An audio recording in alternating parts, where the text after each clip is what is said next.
اما بعد فاعوذ باللہ من الشیطان الرجیم بسم اللہ الرحمن الرحیم وَرَفَعْنَا لَكَ ذِكْرَكَ۔ حضرات، جیسا کہ آپ احباب سن رہے تھے کہ الحمدللہ یہ تیسری سالانہ مقام مصطفیٰ کانفرنس ہے، اور آپ ذوق اور شوق سے کتاب و سنت کی پیاری پیاری باتیں سننے کے لیے تشریف لائے ہیں۔ الحمدللہ اکابر علماء اور خصوصاً آپ کے دلوں کی دھڑکن حضرت مولانا قاری محمد یاسین حیدر صاحب، وہ بھی کافی دیر سے تشریف لائے ہوئے ہیں۔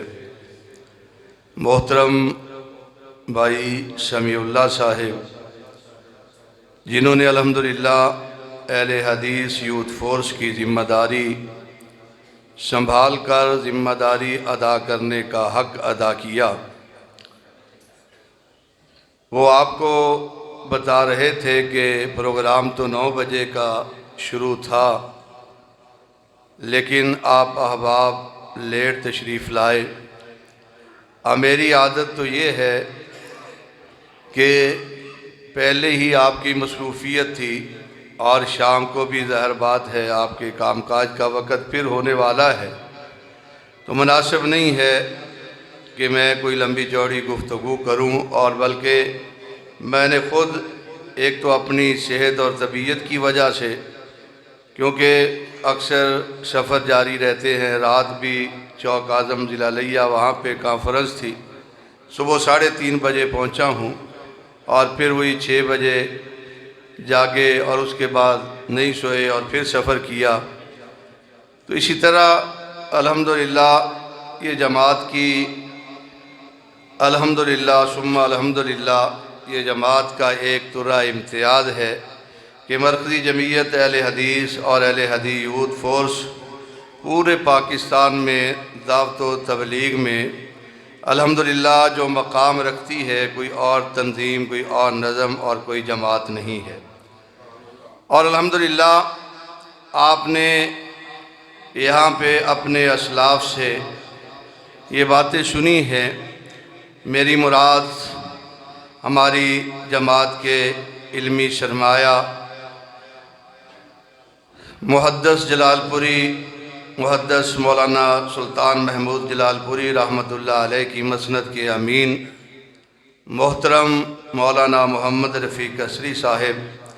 ساری زندگی مرکزی جمعیت اہل حدیث کی وابستگی میں گزاری۔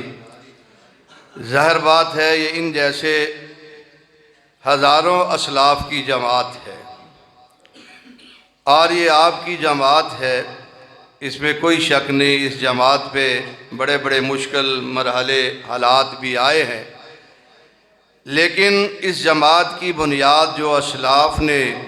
جس خلوص سے، جس محبت سے، جس عظیم تر مقصد کے لیے رکھی ہے، انشاءاللہ قیامت تک یہ جماعت پھیلتی پھولتی رہے گی، دنیا میں آنے والی رکاوٹوں کو بڑی خوش اسلوبی سے عبور کرتے ہوئے انشاءاللہ اپنی منزل پہ پہنچے گی۔ تو میں آپ احباب سے ایک گزارش کرنا چاہتا ہوں کہ بڑا اس علاقے کے اعتبار سے یہ بڑا اجتماع ہے، میں یہی سمجھوں گا، اور دن کے وقت الحمدللہ آپ محبت سے تشریف لائے ہیں۔ جس طرح آپ کتاب و سنت کے ساتھ محبت رکھتے ہیں، اپنے علماء کے ساتھ، اپنے اساتذہ کے ساتھ، اپنی مساجد اور دینی مدارس کے ساتھ اور اہم شخصیات کے ساتھ آپ کی ایک محبت اور عقیدت ہے، تو آپ اپنی جماعت مرکزی جمعیت اہل حدیث کے ساتھ بھی اسی طرح کی صحیح پختہ وابستگی اختیار کریں۔ جہاں پہ بیٹھیں مرکزی جمعیت اہل حدیث اور اہل حدیث یوتھ فورس کی دعوت بن کے بیٹھیں اور ایک مثال بن کے بیٹھیں، تو انشاءاللہ یہ آنے والا وقت میرے شہید قائد حضرت علامہ احسان علی ظہیر شہید رحمۃ اللہ علیہ نے کہا تھا، آج انشاءاللہ ان کا پوتا وہ بھی خطاب فرمائیں گے۔ انہوں نے اسی لیے کہا تھا کہ یہ صدی اہل حدیث کی صدی ہے۔ کس لیے کہا تھا؟ کہ جس طرح اہل حدیث میدان عمل میں اترے ہیں، اس میدان میں اتر کر جس انداز میں انہوں نے محنت کی ہے، اس شہید قید کے دور میں یہ نعرہ عام ہو چکا تھا کہ آج تو ہوگی وہابی وہابی، اور الحمدللہ آپ جیسے لوگ ہی تھے جنہوں نے یہ ثابت کر دیا تھا کہ اہل حدیث اس پاکستان کو بنانے میں اس وقت سب سے عظیم اور مخلص ایک قوت تھی، اور اس ملک کو بچانے کے لیے بھی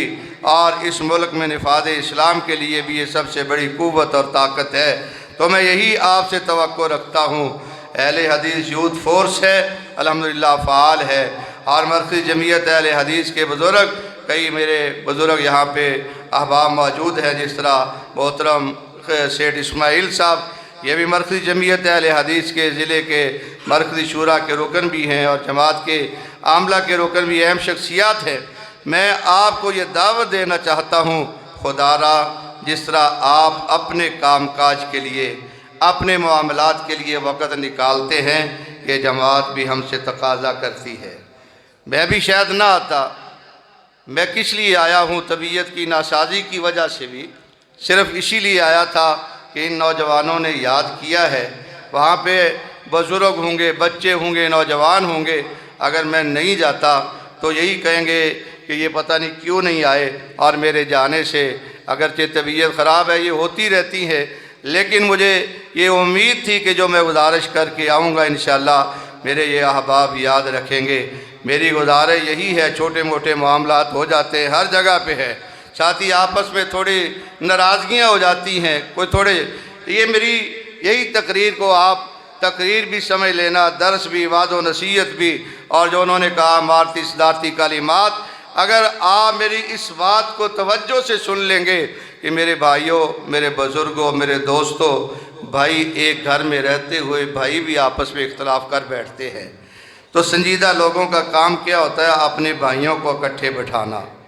ان دوستوں کے اختلافات ان کو ختم کر دینا۔ تو انشاءاللہ العزیز یہاں پہ تو کوئی خاص مسئلہ نہیں، میں ایک مجموعی لحاظ سے بات کر رہا ہوں، کوئی اپنی طرف نہ اس بات کو کوئی لے کے جائے مجھے یہاں کے حالات کا نہیں، میں ایک مجموعی لحاظ سے، بعض دفعہ ہم ذمہ دار ہیں، ہم سے کئی لوگوں کے کئی تقاضے ہوتے ہیں، لیکن ہم ان تقاضوں پہ پورا نہیں اتر سکتے، تو اس لیے بھی ہم سے کئی دفعہ ناراضگیاں لوگ کر لیتے ہیں۔ لیکن میرے بھائیوں یہی سمجھے کہ ہم انسان ہیں، ہم سے کمی ہو سکتی ہے، کوئی آدمی عقل کل نہیں ہے، اور کوئی آدمی یہ نہ کہے کہ میں مکمل انسان ہوں، مجھ سے غلطی نہیں ہوتی۔ تو اس لیے یہ اجتماعی کاز کے لیے جو ہماری جماعت کا اصل کاز ہے، دعوت و تبلیغ ہے اور تعلیم و تربیت ہے، نظم ہے، اس کے لیے چھوٹے موٹے مسائل ہو بھی جائیں تو ان کو بالائے طاق رکھتے ہوئے اپنے بھائیوں کے ساتھ کندھے کے ساتھ کندھا ملا کر کھڑے ہونا چاہیے۔ یقین جانیے مجھ سے آپ زیادہ جانتے ہیں، ہمارا جو نقصان یہ اللہ کی مرضی ہے، لیکن بہت بڑا دینی نقصان ہے علماء کے جانے سے۔ شیخ رفیق عصری رحمہ اللہ، ان کے جانے کا نقصان صدیوں پورا نہیں ہو سکتا۔ تو اگر ہم ان کے ساتھ محبت کرنے والے ہیں، اپنے اسلاف کے ساتھ عقیدت رکھنے والے ہیں، اپنے اسلاف کے مشن پہ چلنے والے ہیں، تو پھر ہمیں اور زیادہ متحد ہو کر، متفق ہو کر، اور زیادہ اس کام کو جہاں پہ وہ کام چھوڑ کے گیا اس سے زیادہ ہمیں کرنا چاہیے۔ میں انہی الفاظ سے آپ سے امید رکھتا ہوں کہ تحصیل جلال پور انشاءاللہ اہل حدیث یوتھ فورس کے نظم کے اعتبار سے اور مرکزی جمعیت اہل حدیث کے نظم کے اعتبار سے انشاءاللہ مثالی تحصیل ہوگی ضلع ملتان کی انشاءاللہ۔ کیوں بھی آپ جماعت کا ساتھ دیں گے اس حوالے سے؟ کوئی تھوڑا باہر والے ساتھی شاید میری بات سمجھ نہیں رہے، کیوں بھئی جماعت کا ساتھ دیں گے انشاءاللہ؟ ہاتھ اٹھا کر دیکھیں، میں نے پہلے کہا ہے کہ الحمدللہ